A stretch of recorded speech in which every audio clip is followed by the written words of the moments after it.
2 to you at 13 to 8, and checking in with Dubbo Regional Council Mayor Matthew Dickerson with our regular check. Good morning, Matt. Yeah, good morning, Ian. Great to see you in the chair, actually. How are you going with it? Fortunately, I'm just filling in. Now, how long that's for, well, I can't really say. However, it's... So in 5 years' time, when you're still here chatting to me, it'll be just filling in. I won't give them that long, I can assure you. I'm too old for these are really early starts. Anyway, you've been a rather busy man. We'll chat shortly about the local government conference there over in the Hunter, but gee, it was a quick clean-up from the last flood event in Dubbo last time with the closure of the Jean-Emile Saricia bridge there.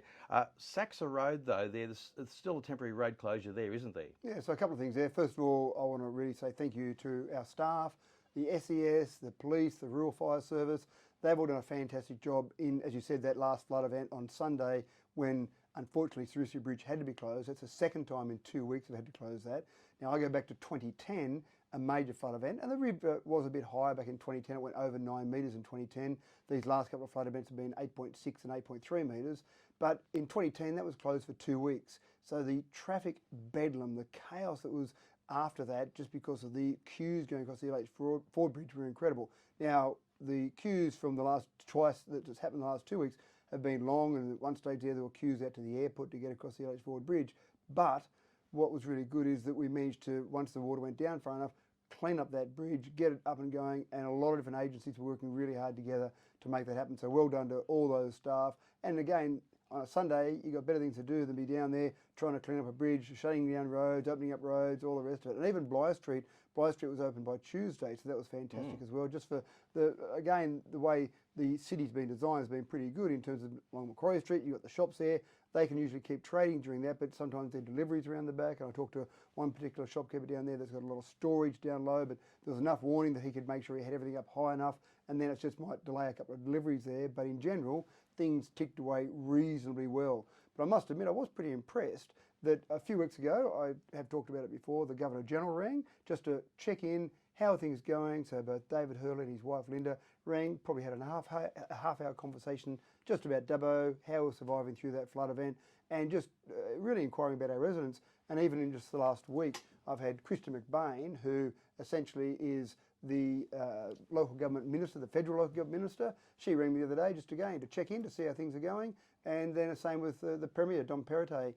He organised, or the local member Dougal Saunders organised a call from him just to check in and see how things were going here. So people are concerned out there in the political world, and David's not in the political world obviously, but out there in that sort of different environment about how things are going here in Dubbo. Of course, Dubbo Regional Council's emergency plan, it must be finely honed now, and you've learned from lessons in the past. It must be getting better. I would see that's one of the reasons why it sort of worked much more like clockwork this time.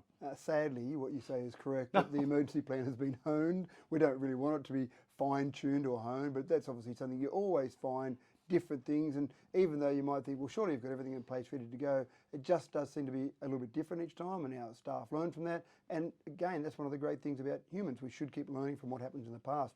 Just Saxa Road, you did mention Saxa Road. I want to mention that briefly. So there's a few things with Saxa Road. Obviously, the condition of Saxa Road is not in a great condition. Now, that road was built back by Wellington Shire Council before the amalgamation.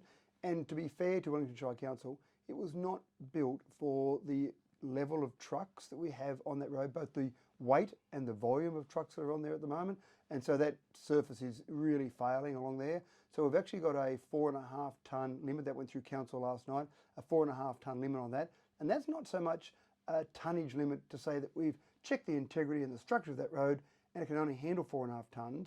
We've basically said we want light vehicles and maybe small trucks are okay on that road, but we had to have some way of defining what a small truck was. Someone might say, well, my truck's only a single trailer, not a B double. So 4.5 tonnes is the way of defining that. So basically, if you've got a 4.5 tonne truck or less, if you've got a light vehicle, you can go on that road. Above 4.5 tonne, no. And there are some logging trucks, for example, that go on that road. So now, unfortunately, and this is a problem across the state, those logging trucks have got to go around a much longer route rather than use that Saxa Road. Now, just as a little asterisk on all of that, if you had to get a truck through to a local farm on that road, so if you needed to get a larger truck through to pick up cattle, for example, or when hopefully when wheat crops come off, when you're trying to transport that grain, then you can take a truck that's larger than that on that road, only for a local purpose though. So not going through that area, if you like. I'm going to ask you a bit of a question without notice, because I used to work for another council, and the problem was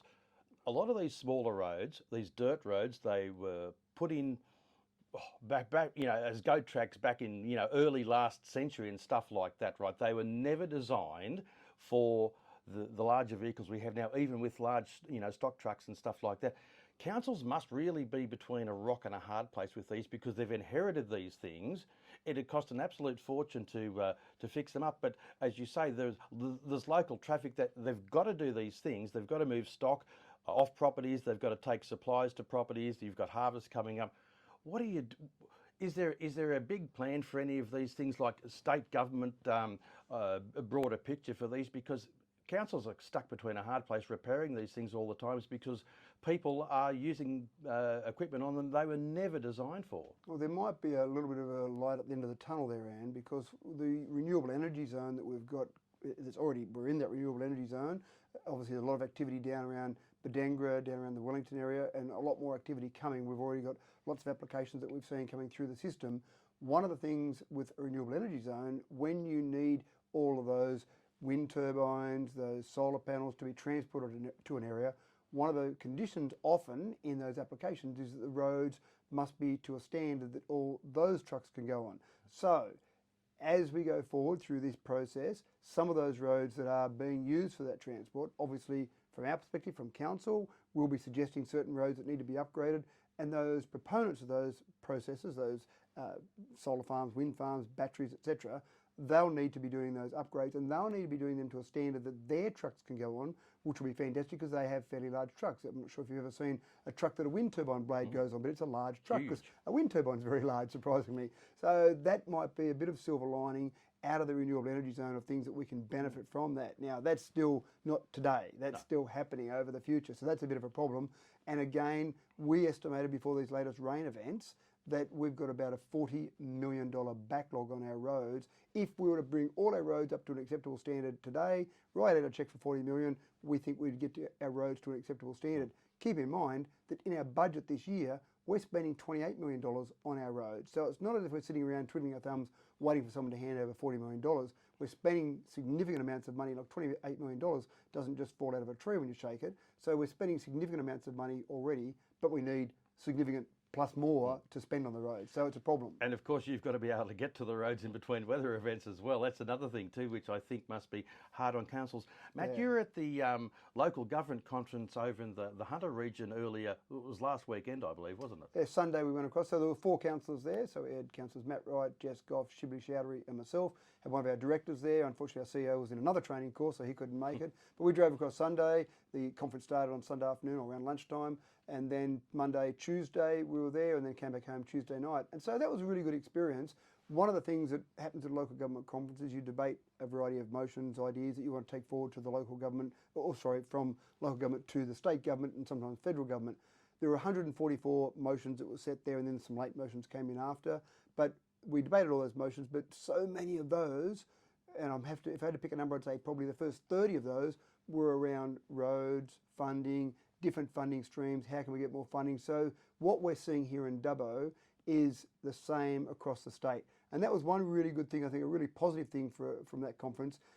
2 of the councillors, new councillors, or 2 of those councillors had never been to a conference before, not a local government conference, been to other conferences, but never been to one before, and were new councillors. And for them, it was a really invaluable learning experience. And one thing they got out of it is that the things that we're experiencing here, there are lots of other councillors experience the same problems at other councils. How can we learn from those? How can we share that knowledge? So they found it an invaluable learning experience. And I think that is a really important part of it. Some people hear conference and they think junket, sitting around late at night, drinking beers, whatever it might be. But to be honest with you, these conferences are too busy. You don't have the time to go and have leisure time. They really are full on from the time you get there. I would back councillors going to conferences a lot, and I would have as many councillors as we possibly can go. You've got to get time away from work, time away from your family, all that. But if you can get that time away, that invaluable learning makes better decisions back here, and I think makes councillors make better decisions back here. And it must help too because of the different tiers of council, larger councils like Dubbo Regional Council and the smaller ones, exchanging ideas and that, because, you know, it's not a one size fits all, but it can be amazing what comes out of that experience and sharing. Yeah, that's right. And it's a formal sharing in terms of, you'll sit there, we had the roads minister come and give a presentation, we had the local government minister give us a presentation. So there were various people at that level, various learnings from that level. But then it is really just say, in the morning tea and the lunch breaks, you're sitting around and you just talk to people randomly. Hi, what council are you from? Oh, what are your problems now? And it's almost that introductory questions. What's the biggest issue facing your council at the moment? How are you coping with that? And then you just learn more and more. So I think it is that really invaluable thing where you are learning from each other